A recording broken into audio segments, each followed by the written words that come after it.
Hi everyone, this is Miss Park. Today's lesson is going to be about functions and relations. So functions is the name of our course. So what is a function and what's a relation? So a relationship is a relation is basically a relationship between things. So I'm just going to write here relationship. Okay, it's just a relationship between variables. We've had that in grade 9 and in grade 10. So you might have um, distance and time. You might have a number of pizza toppings and the cost of a pizza. So that's just a relationship. And a function is a special kind of relationship, which I'm going to show you today. So let's first go back to relation and what we know. So what was familiar about relation? So a relation can be described in different ways. So for example, it can be described in words. Jason has a summer job cutting lawns. His basic weekly salary is $50 and he's paid $10 per lawn. So there's a relationship between how many lawns he cuts and how much his weekly earnings are. So it can be displayed as the following. Okay? He's going to get $50 plus $10 for every lawn. So if we let L represent the number of lawns, then the amount of money he's going to make is going to make the original $50 plus $10 times L, right? And then that's his earnings for the week, so we can give that also a variable. So we'll say E. Okay, E is his earnings, right? Earnings for the week. So we've just taken a word relationship and represented it as an equation. Okay, I'm going to skip to number 4. Can we make a table of values for this relationship? So the independent variable is the number of lawns, and the dependent variable is your earnings because it's calculated from knowing the number of lawns. So if he cuts no lawns at all, he will earn $50. Now, if he cuts only one lawn, then he's going to earn $50 plus the $10 for that lawn. And if he cuts 2 lawns, he'll have 70, and if he cuts 3 lawns, then he'll have $80.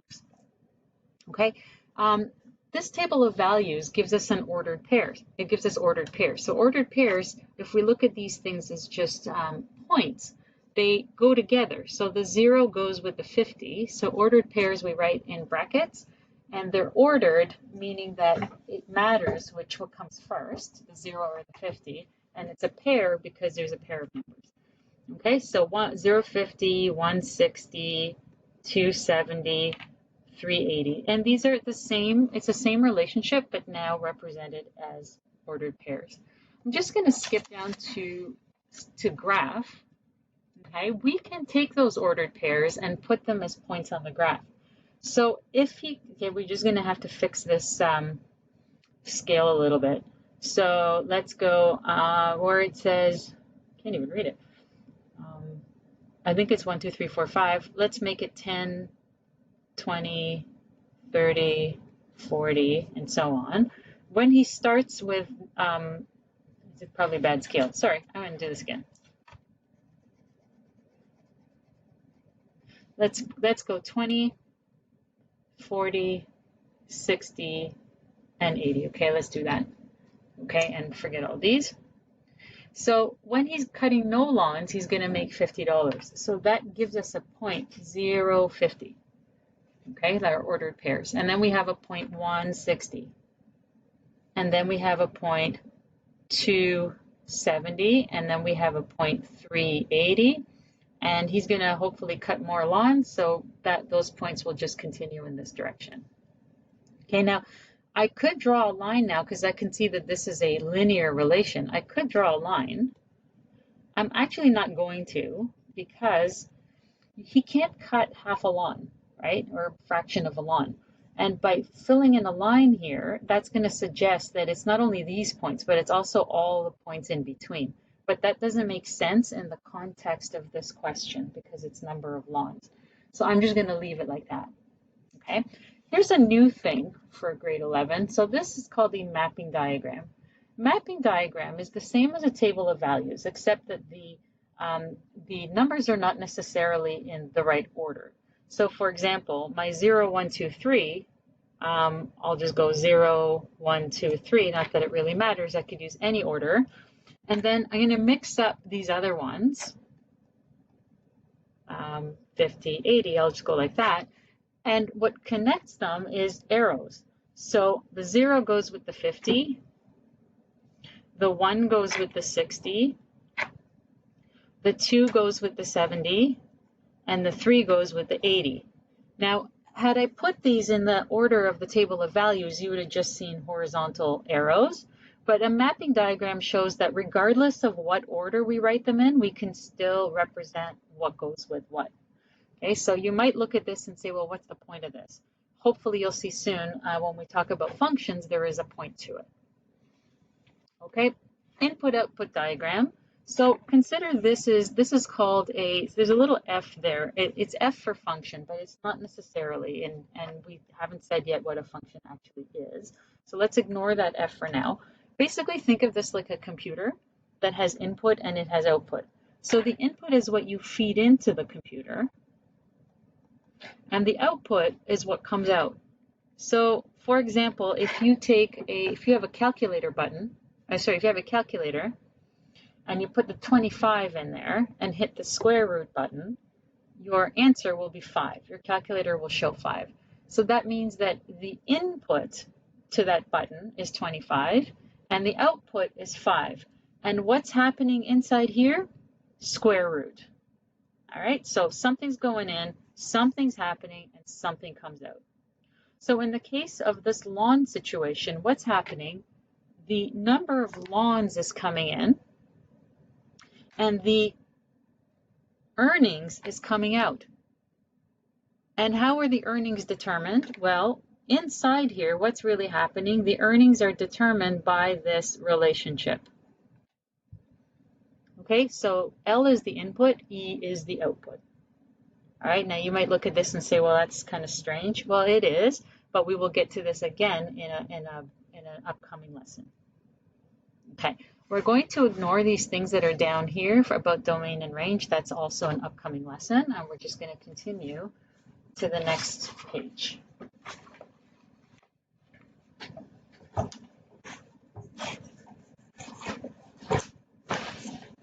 All right, so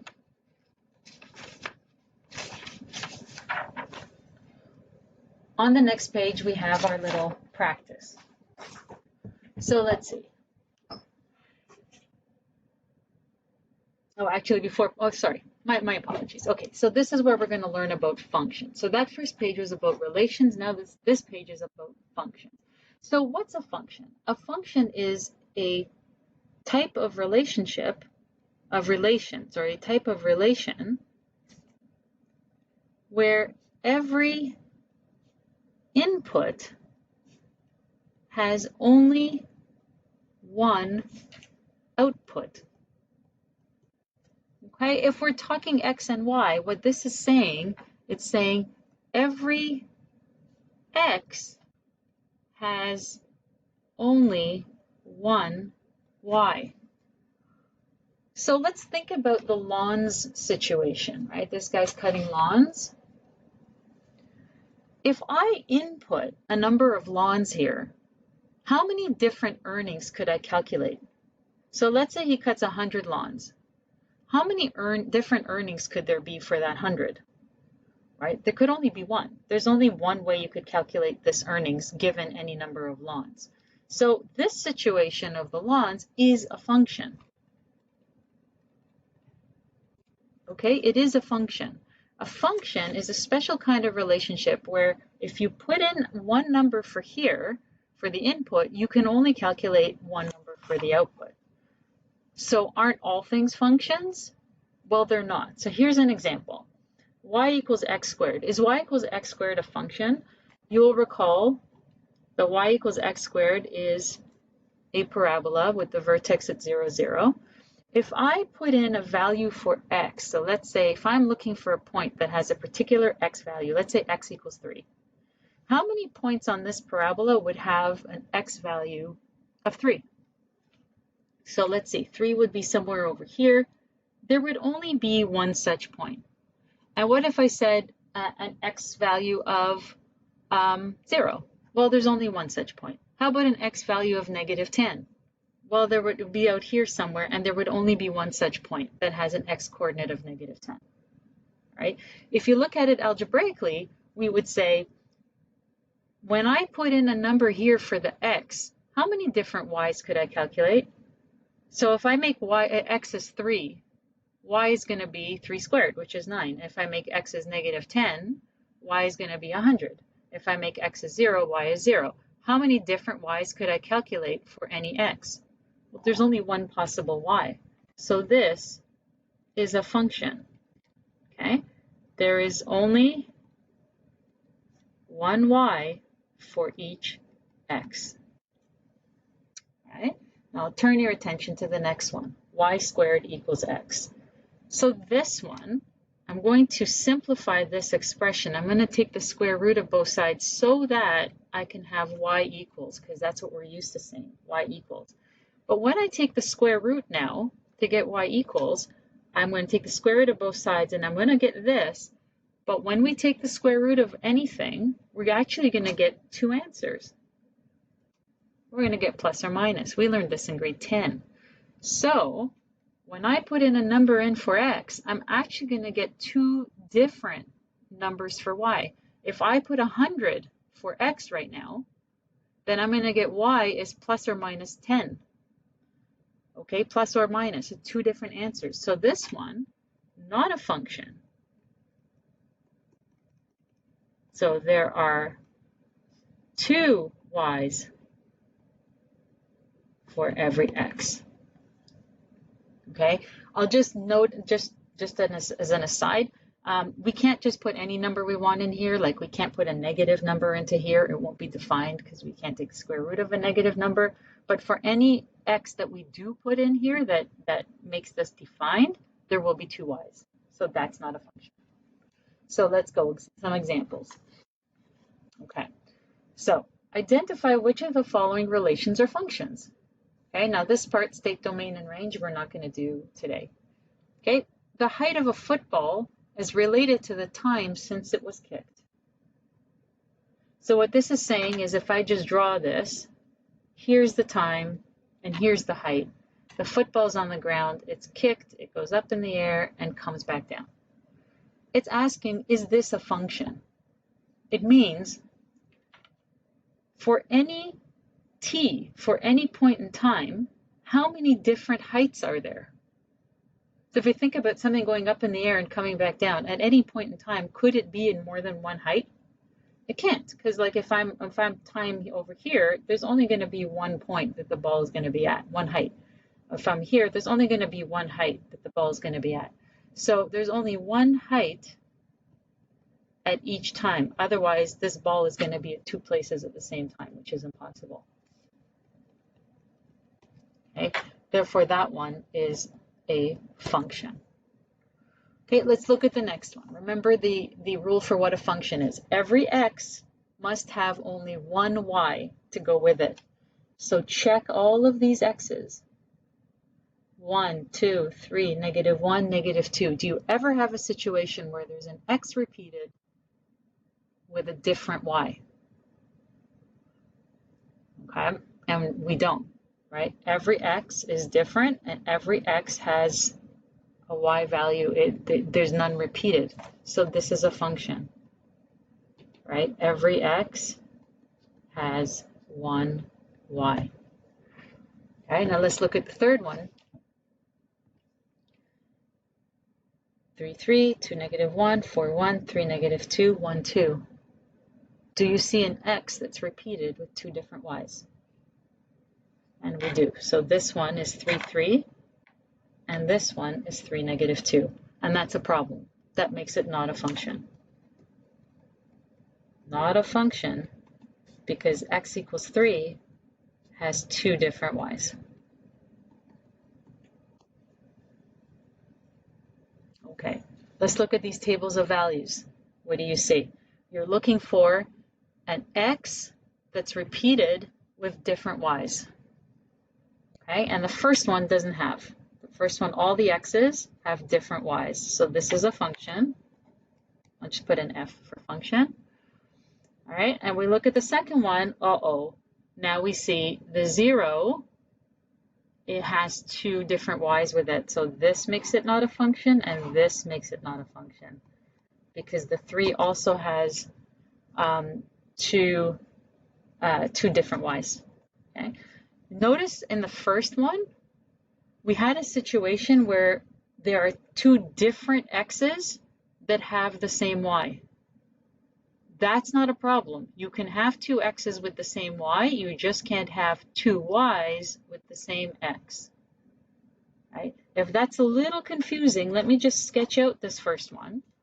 This first one is the point -2, 3, which is here, -1, 0, which is here, 0, -1, 1, 0, and 2, 3. So that looks like a parabola to me. And the parabola is a function. You will never be able to find an x coordinate with two different y coordinates. Okay, let's look at with objects here. So here you have a mapping diagram. So where it's helpful is sometimes we can't put things in order because there is no order, they're words, right? There's no numerical order. So what goes with what? And so let's see which one is a function and which one is not a function. So we're looking for an x that has two different y's. Think of this as your x's, think of these as your y's. Okay, and in the first one, we have Honda that matches up with two different y's. So this is not a function because of Honda. Okay, in the second one, we have three different cars that match up with Honda. So is that a function or not a function? I'm just going right here. Honda has two y's. How about over here?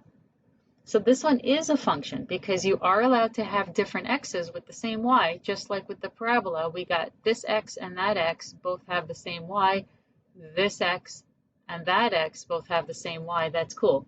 The problem is cannot have two y's for the same x. So that one is a function. All right. And then the last concept is what if you had a graph? Okay, so I've already represented functions and relations with tables of values, ordered pairs, words, equations, mapping diagrams. Now what if we were given a graph? So we're going to go to the third page. And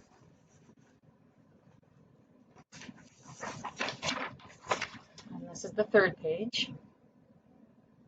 Okay.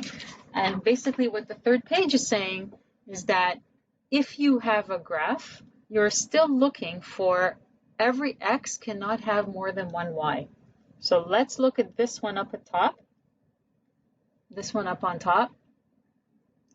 I can find an x that has only one y, that would be this -10. There's only one point that has x is -10. But any of these other ones, so if I go -8, there's 2 points that have an x coordinate of -8. That makes it one x with two y's. And look, if I'm over here at -2, there's 1, 2, 3, 4 points that have x is -2 and all different y's. So what do we do in this case? We when we get I'm just looking for a ruler. Hang on a second. And I'm not prepared. Ms. Park, you should be prepared. I don't have a ruler. But when we get a graph, what we do is we do the vertical line test.